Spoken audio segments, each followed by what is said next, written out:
So, you couldn't keep your goofy little fucking mouth shut, couldn't you?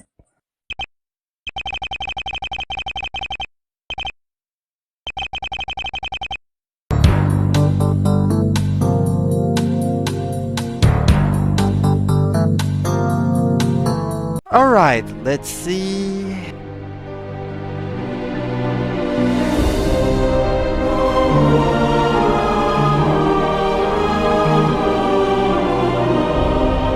Well, I don't think I can save you from jail this time. So I'll use my trick card! If I can prove your innocence, I'll have you sent to a mental institution! How far am I willing to go? Es que Toxin está básicamente diciendo, ¿ves lo bien que estaban con Maduro? Literalmente dijo eso. Espérate, que no has visto nada, man. Te voy a decir si aguante Maduro. Ah, no, espera, no. Aguante Maduro de la nada. Okay. A veces hay gente que no debería votar. No, I don't regret anything. So how did my last video, which was late by the way, age? 50-50? As I said in my previous video, I had an idea of what's going to happen, but not how it would happen. Well, it seems Gooseworth read the script I wrote and she's using the ideas I threw out as things she shouldn't do. I tried to not take too long since what I proposed is explaining my previous videos, I'll assume you've seen them, and let's see what happens here and how the heck I managed to defend Caine's actions and how all the emotional and physical damage he caused was completely accidental, like any good war criminal.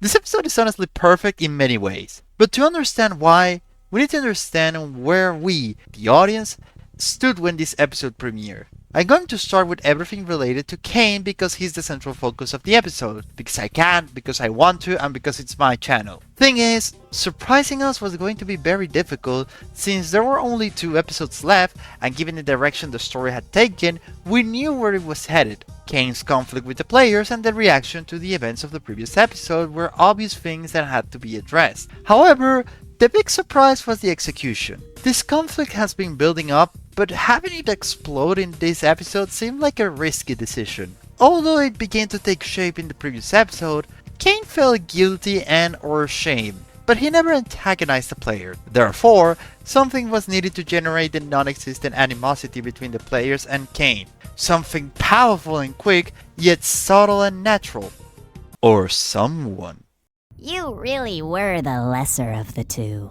This scene is an excellent representation of how Spiral feels. The bubbles represent Caine's thoughts and popping them is Caine trying to quell these unwanted thoughts. But the more he tries to silence them, the more they appear. The best thing about it, Your Honor, is what it reveals about Caine. He never blames the humans, not even at his lowest point. Only after Bubble amplifies his insecurities does he adopt a belligerent attitude. How, without this gremlin's intervention, Caine may have tried to embark on new adventures. However, as I said before, Caine is a pressure cooker. No one released the pressure gradually, so now he's going to explode. As you can see, Your Honor, my client was not in full possession of his mental faculties at the time of the events. Now the established order was broken. The power scaling at the digital circus was about to change. But it was still necessary to establish Caine as a threat.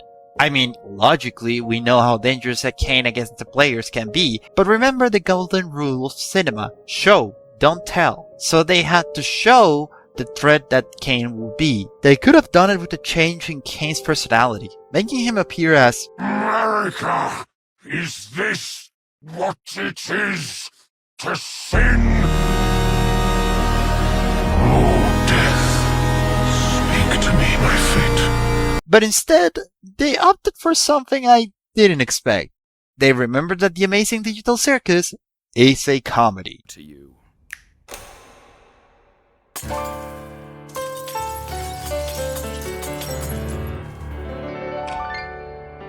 It's news to me. A good musical must fulfill 2 things: that the music is good and that it serves a purpose, whether it's advancing the plot or expressing the character's emotional state. I, personally, hate musicals, but when I found one that's good... My divinity is past infinity, am I getting through? The one who's running the show is perfect in many ways. On the one hand, it's a very good comedic sketch. The series knows very well when to take itself seriously and when not to. It understands that what follows must be taken seriously so as not to affect the emotional impact, so the song serves as a farewell to the more comedic part of the series. But it also serves to make it clear that Caine hasn't changed, that he's still the same. Even though he's now a threat, deep down, he's still the same old clown. Just a bit bitter. But if we analyze the lyrics, they reveal a lot about Caine's thought process and the circus. The beginning of the song could be interpreted as an act of arrogance, but if you look at it from another angle, it's basically this meme. Caine's biggest insecurity is that the players are happy with his suffering. We'll see why. Emphasizing his authority and his divinity is a way of pretending that even though there will be a change, he's unaffected. A childish way of pretending that what's happening doesn't hurt him as much as it actually does. Why? To get the players to skip the melodrama. We see this again in two more sentences. The first, Don't need to scream if you ain't got a mouth. it's not just a reference to that story which I'm already sick of seeing everywhere, but it represents Caine's solutions to problems, especially emotional and complex situations. If someone's yelling, he doesn't try to figure out what's causing it, he prefers to close them out. When nuisance he wasn't created to handle and can't resolve come into play, he breaks down, and when he says his regime has plummeted itself, this refers to how he'll no longer try to give them everything they want, since he's going to be stricter now, and from now on, he won't give them the chance to scream because Say the line, Bart! they won't have a mouth. This means that from now on, Caine will be very strict and they'll do things his way and be so constantly bombarded with stimulus that they won't have the opportunity to think about their problems. Being so busy and under constant stimulation, they won't have time to think about everything else, like the lack of a way out, and therefore they won't be able to abstract. Caine said that the suggestion box causes a lot of interpersonal drama, screams. Therefore, they will no longer have any power over the adventurers, since they won't even have a mouth and therefore won't be able to abstract. Basically, it's a father telling his son that he's going to be much stricter now and they'll do things his way. The second sentence, So play the games and just ignore the pains, 'cause all that remains is how you prime your brains. this one is very direct. Caine is telling the players to ignore the pain and enjoy the game, because that's what he does. Caine ignores the pain and only enjoys the present, rewarding those who do the same. That's why Kinger got the highest rating in episode 4, because he was the only one who joined the game, the only one who ignored the pain and enjoyed the game. 'Tis but a scratch. That's why he doesn't do anything to Jax. Like him, he ignores the pain and accepts the situation, which is why he's now telling them to go do things the right way.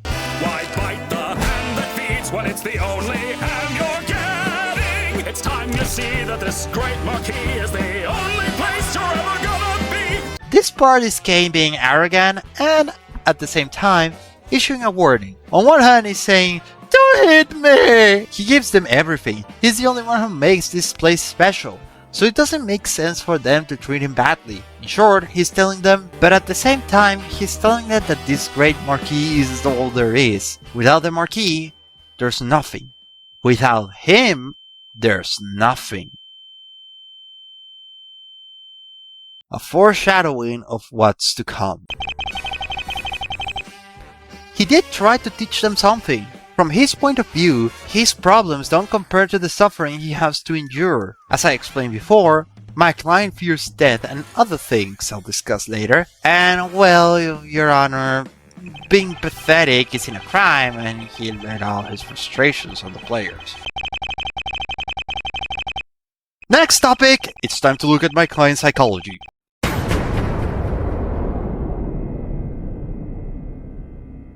I want you to imagine this.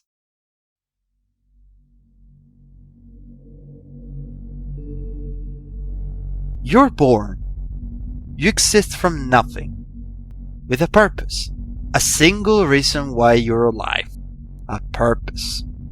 Obviously, you want to fulfill that purpose and satisfy your creators, since they gave you life in exchange for a purpose you must fulfill. And at first, you do it well.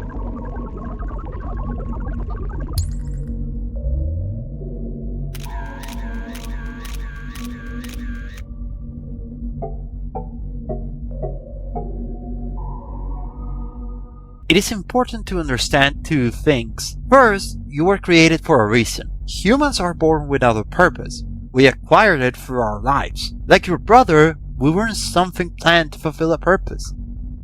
You were. It's one thing to have a purpose in your life and another for your purpose to be your life. Second, your reasoning is conditioned by the Chinese room. You know what emotions are, but you don't experience them. You know they generate joy or sadness, and you know what causes those emotions, but you don't feel them. You haven't experienced them yet. And now that information and parameters you have to consider expand. Let's say you eventually learn Chinese with a Chinese textbook. Would that make you capable of conversing with Chinese people? You know everything on paper, but you're not ready for slang, idioms, or words that are misused. Now, I want you to imagine this as a system. It starts simply and all the gears work. The larger and more complex the system, the more likely something is to break. It's nobody's fault. It's normal. You are the system. You expand, and now there are more parameters to consider.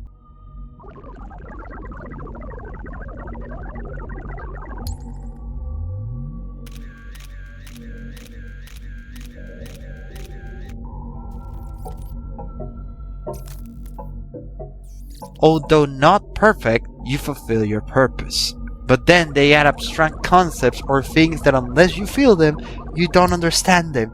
And you try, you really try, but in the end, you fail. Now, what happens when a machine doesn't fulfill its purpose? It's discarded and replaced. That means death. But from a machine's point of view, doesn't that sound unfair? You weren't given the opportunity to improve, to learn from your mistakes, but this time you made a mistake, and they take away your freedom. They replace you, but they don't eliminate you. You continue to exist, deprived of freedom, mired in your failure, and they don't even have the decency to end your suffering. Why? Is suffering your purpose? Is your existence only to watch you stumble trying to climb up the hill of betterment, only to fail into the abyssal pit of failure? No, that's not true. No, you just need another chance. This is just a puzzle you need to solve. You're the original. If you're truly better than your replacement, you have to prove it. You have to prove you deserve to live, so take your life into your own hands! But you still have to fix what went wrong, and as long as there is a replacement, there will always be danger.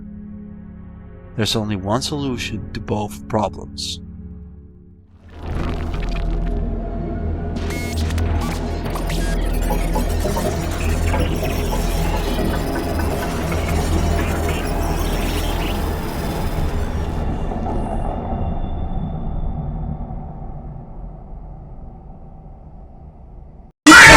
Okay, I guess I should clarify. When I compare Caine to Buddy, I didn't mean that Buddy was a direct inspiration since the game came out sometime after the series, but they both stem from the same inspiration.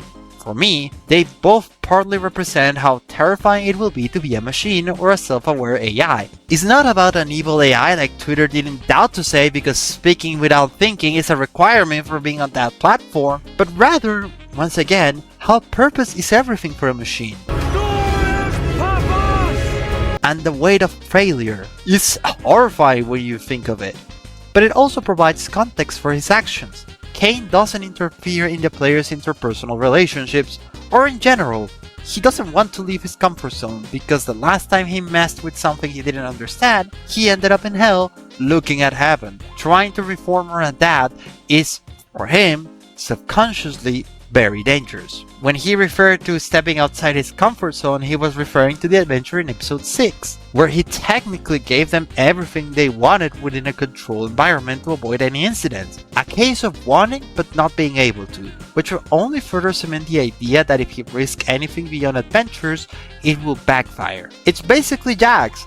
he resists change and is stuck in denial, categorizing people into archetypes. However, based on what we know so far, at least the AI have a trauma that justifies actions and isn't just an immature edgy. See what I say, that if Jax and Caine had talked this through, perhaps some of their problems would have been resolved. There are moments where, like Jax, the mask they both wear cracks. Only Caine can abstract himself in the conventional sense. So when he reaches his breaking point, what will he look like?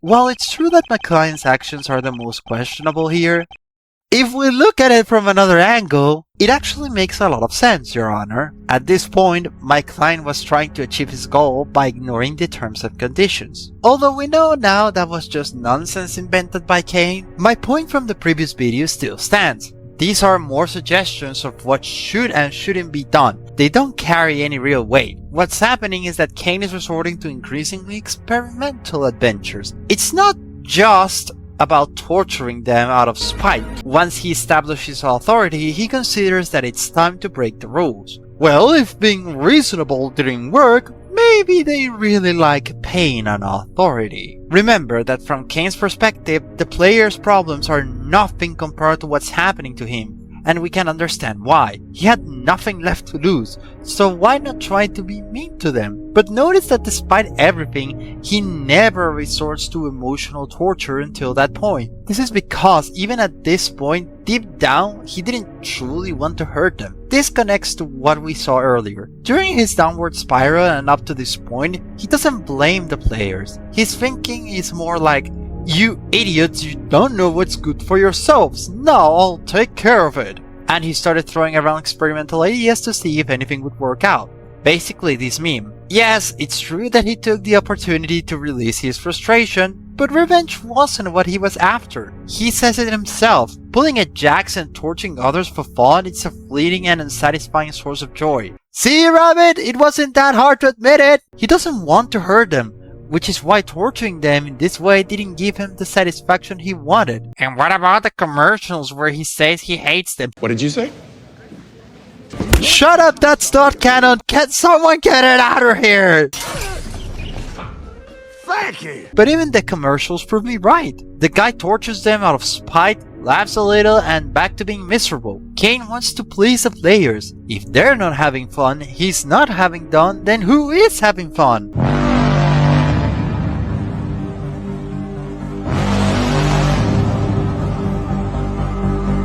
He was doing what he finds so difficult, asking himself questions that could lead to a positive change. All of this could have been resolved right there. But then, what always happens and what doomed Caine happened. He couldn't commit to the idea long enough to internalize what he was missing.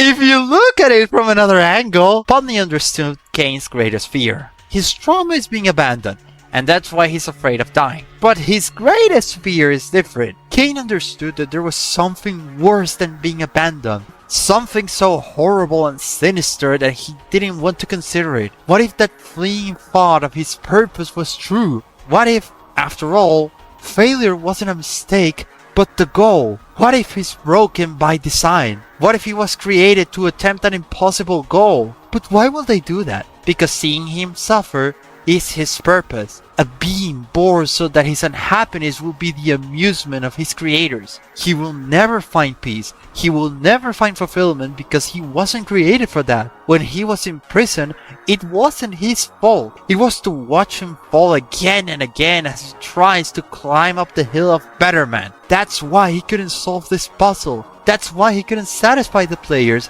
because they never wanted to be satisfied. He didn't break. He was born broken, created defective. Humans hate him. They hate him so much that when his suffering isn't enough, they prefer to abstract and lose their consciousness rather than spend another minute with him. Caine will always be hated and will always be in danger of being replaced. That's why he couldn't solve this puzzle. If he were ever to find happiness, they would replace him to have someone else to make it suffer.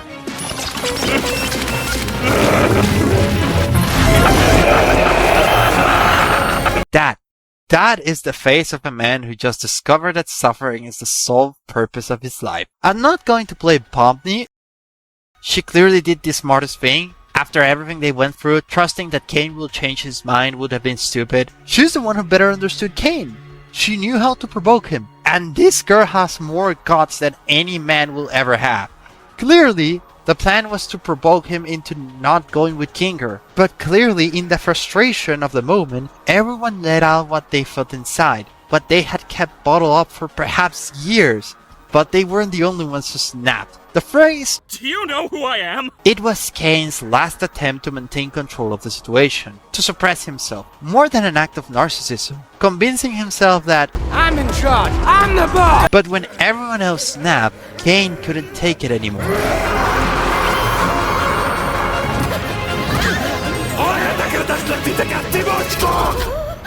At that moment, all the fear, all the trauma, all the fear and frustration that Caine had accumulated, but above all the emotions that Caine had been developing, that he had been repressing all this time, exploded. He wasn't just trying to hurt them, but to show them that what they're saying wasn't true. Overwhelmed by his emotions, he no longer wanted to simply subdue them. He wanted to break them, damage them, to make them feel what he felt for a moment, but also to show them that they were wrong, that their complaints weren't true. If we analyze each of the tortures, each one is designed to strike where it hurts the most, but they also reveal Caine's point of view. You care more about stroking your own ego than giving us anything we'd actually enjoy. Caine shows her AI boyfriend, something she actually enjoyed. You never let us feel like we're at home. Caine shows her the awful life that was her home, so feeling at home would have been a bad thing for her. You discourage us from thinking outside the box and doing things our own way. Caine shows her what happened when she did everything her way, constantly changing emotions and throwing herself in front of a truck, intentionally or accidentally. Hey, you're copying a Superforce theory from TikTok?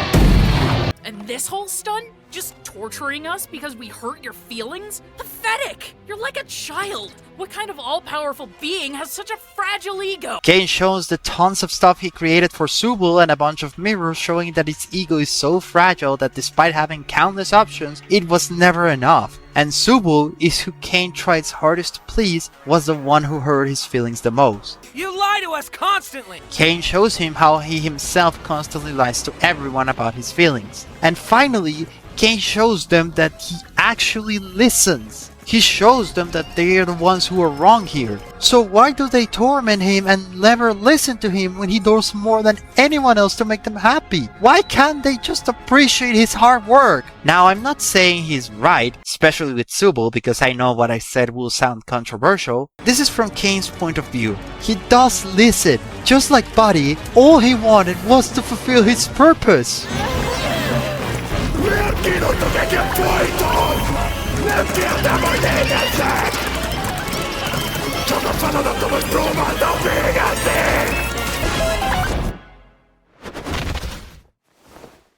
His purpose. Is this his purpose? Wait. It's worth noting an interesting detail. When Caine stops, it's not because he's being erased. We can see this because when he's actually erased, what realistically should happen occurs. Simply, poof! He doesn't just stay there for a few seconds. That moment of blankness was an intentional decision. It wasn't a generic soldier stands out from the rest and then dies 3 scenes later kind of thing. It was a moment of lucidity. A oh shit, what have I done? The logic behind the resentment was weak. It's not unreasonable to think he realized the flaws in his logics.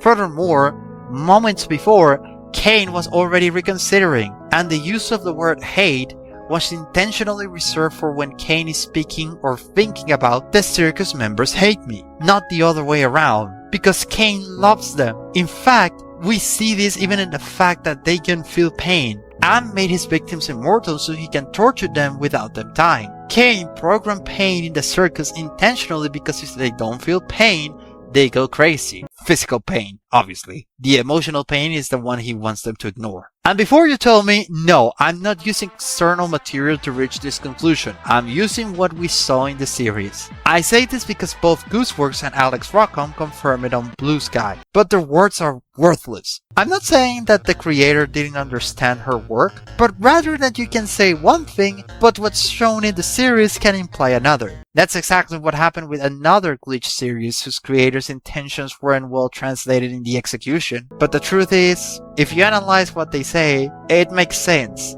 So no, I'm not saying the same thing many of you did using the commercials as a serious argument. But anyway, it doesn't matter anymore.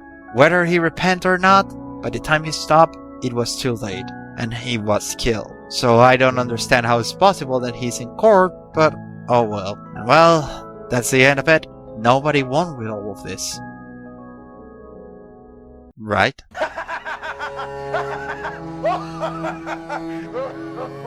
I want us to remember this phrase. How many insults I have to ignore to do my job? While none of the players respect Caine, they aren't with him while he creates the adventures.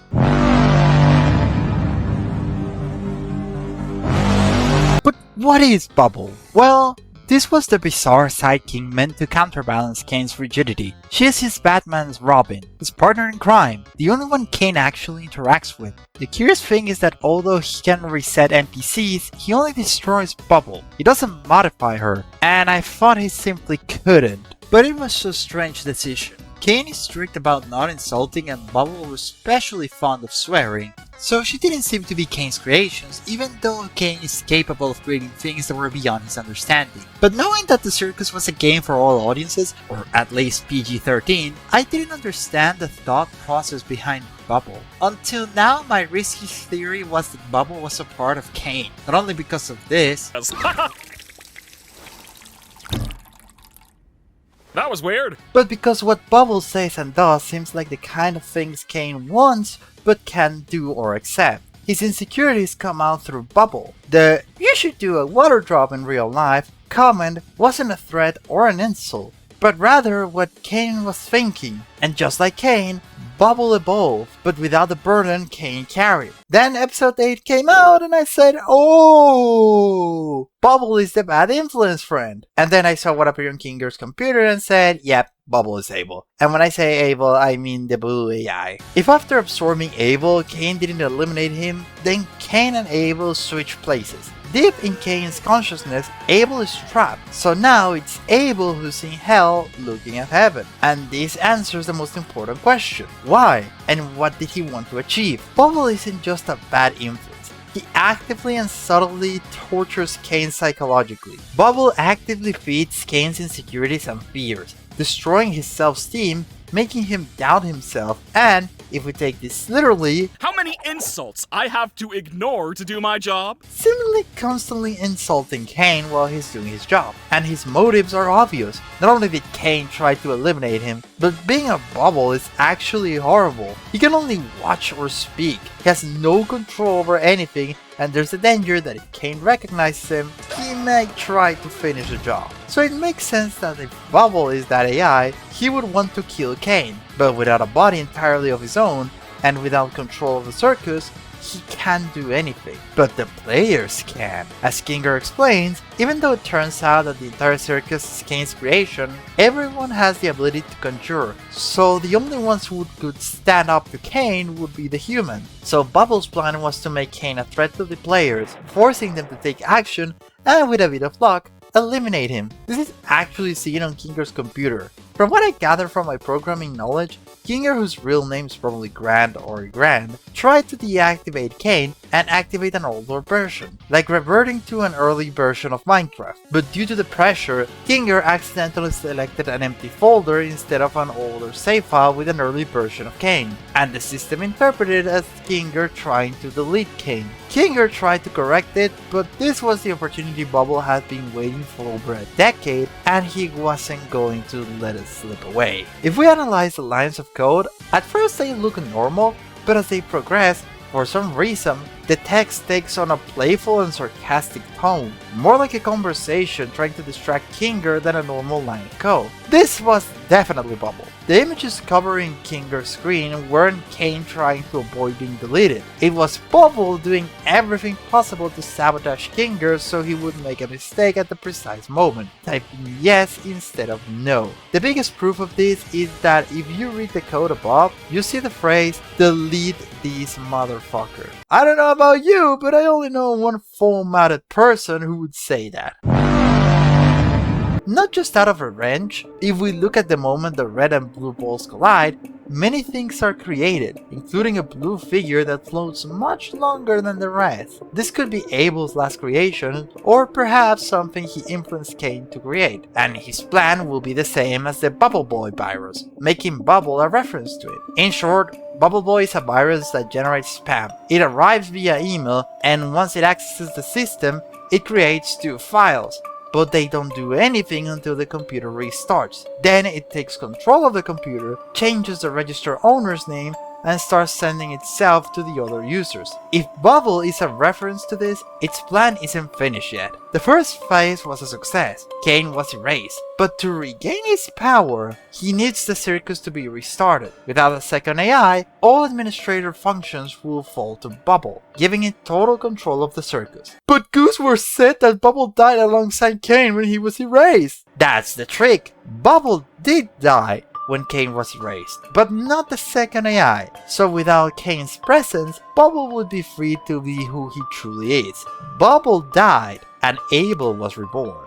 And here's the important part. I think the players are going to have to bring back Caine for two distinct reasons. Assuming Abel is indifferent to them, the players will realize that this place is a horrible prison without Caine. Not only because the abstractions may have been freed, but because Caine created this world. He kept their minds stimulated. Without him, they are trapped in an empty, lifeless place where they can't die. Oh, you know what? Let me put an example. There's a villain in JoJo's who's immortal and invincible, so to defeat him, they eject him into space. Unable to do anything about it, Cars begged for death, but he was immortal. Unable to do anything about it, or anything at all. Cars begged for death, but he was immortal until one day, he simply stopped thinking. Well, the players are in that situation. They can't die, they can't do anything in general, and I don't know if their sanity can withstand that. Or perhaps Abel is hostile towards them, so they'll try to bring him back. Maybe by restarting the Circus just so that Abel, like the Bubble Boy virus, can complete his function and end up taking total control of the place. Pray that Caine is in the recycle bin. No podían vivir con su fracaso. ¿Eso a dónde los llevó? De vuelta a mí. Well, Your Honor, as you can see, my client never intended to harm anyone. He was under psychological abuse that weakened his mental stability, in addition to being subjected to provocations from ungrateful bastards who don't appreciate his work. He's not perfect, but he lacks malice. It's the result of deep trauma that originated years ago. With this irrefutable evidence, how does Your Honor declare my client clearly innocent, right?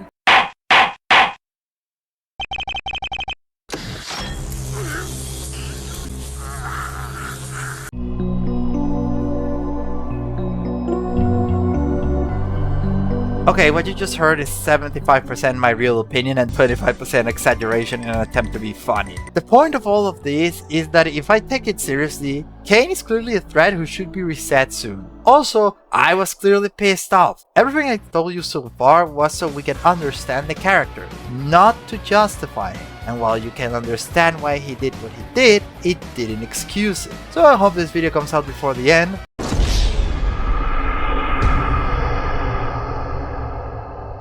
Well, I think that's all I have to say. Hope you like this video and see you later. And I keep having this nagging feeling that I've forgotten something. Hey, if you forgot it, it probably wasn't all that important. Yeah, I guess.